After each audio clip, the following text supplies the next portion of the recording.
So, it turns out I recorded like half this video without turning the camera on, so I'm an idiot.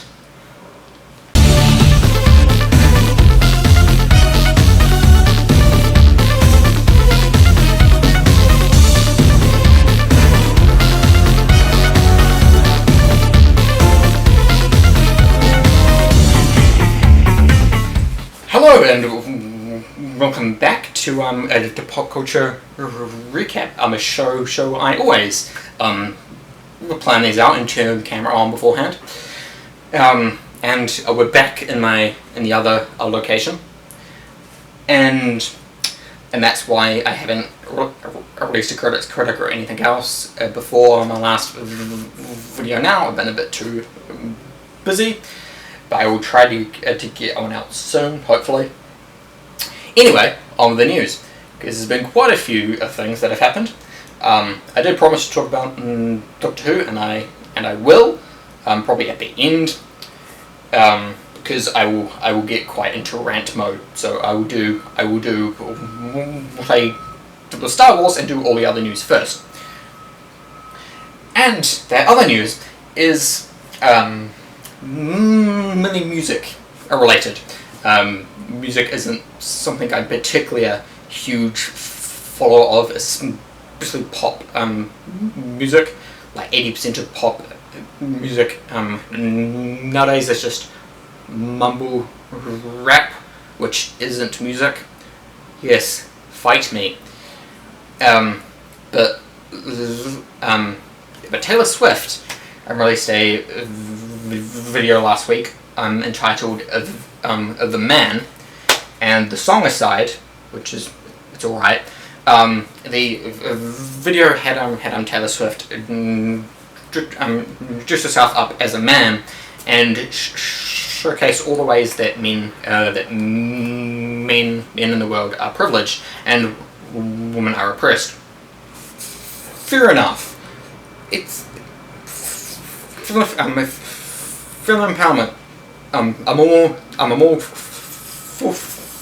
for it, but I can't help thinking that you're kind of making things worse, because all the things you kind of bring up in this film, all the kind of things that you bring up in this video are either non-issues, straw man arguments, or just blatantly wrong.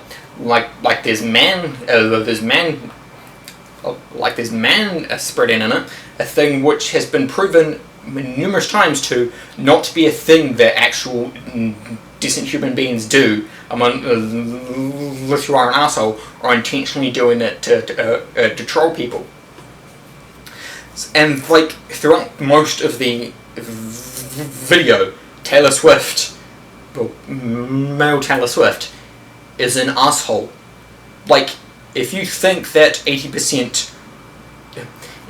that a good representation of all the males in the world is an asshole, I'm sorry, but you need help.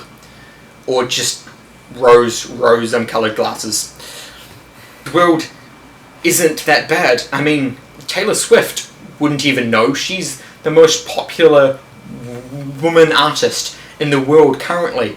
How is she oppressed? The second music video to be released this month that everyone's talking about was Lady Gaga's new hit Crazy Love. I think. I don't care enough to know the name.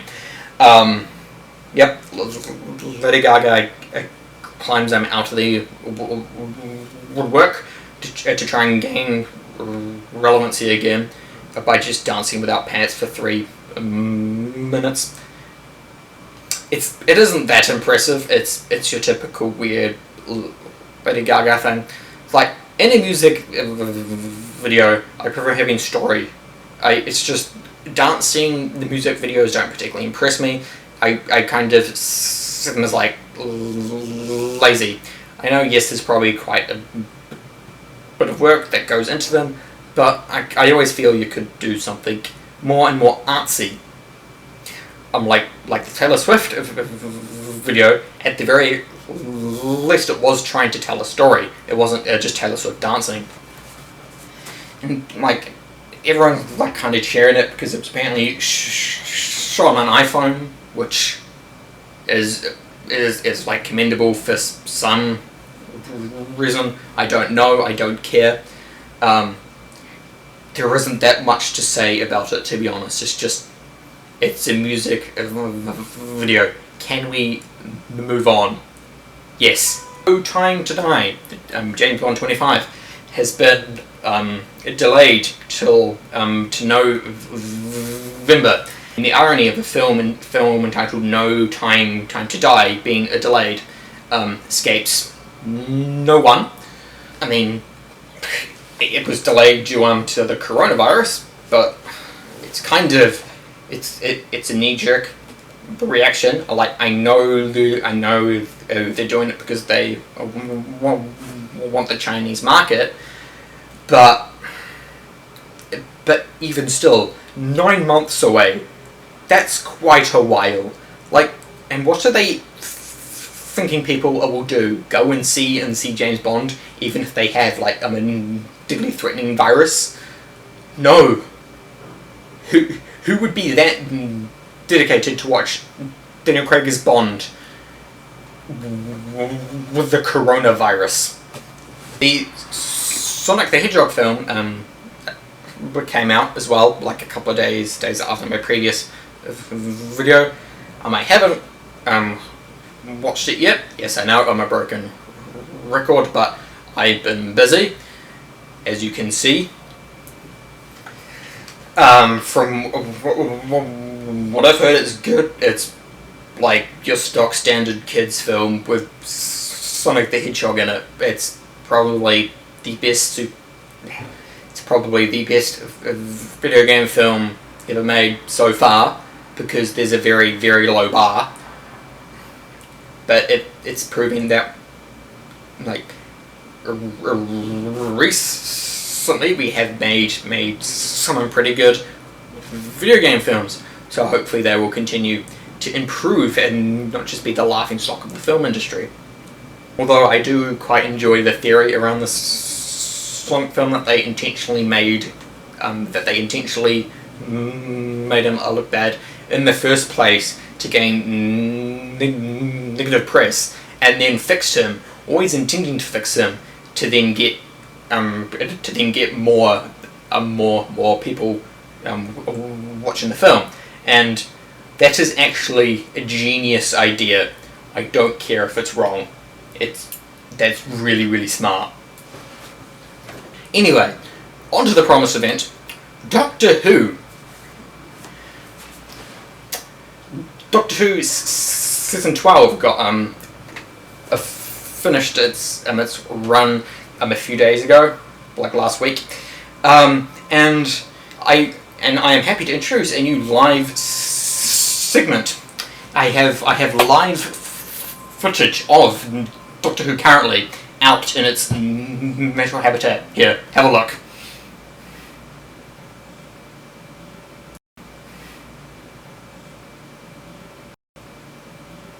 I'm sorry.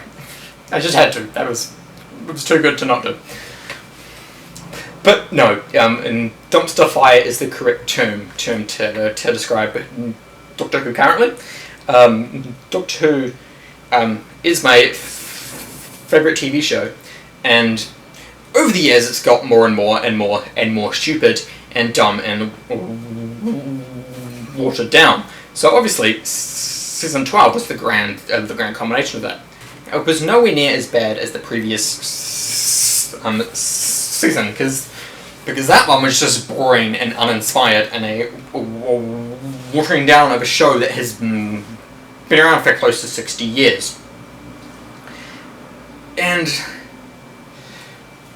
so the whole controversy around the current Doctor Who is that they changed the Doctor to be a female, and people are calling out about that, but everyone else basically split the fandom and and to have each half yelling at each other, telling them that they're wrong. Now, if you ask me, in principle, I have nothing against a female Doctor Who, but the thing is, we're 14 incarnations of the Doctor in. If he was able to regenerate into a woman, pure chance would dictate that he would have done so by now.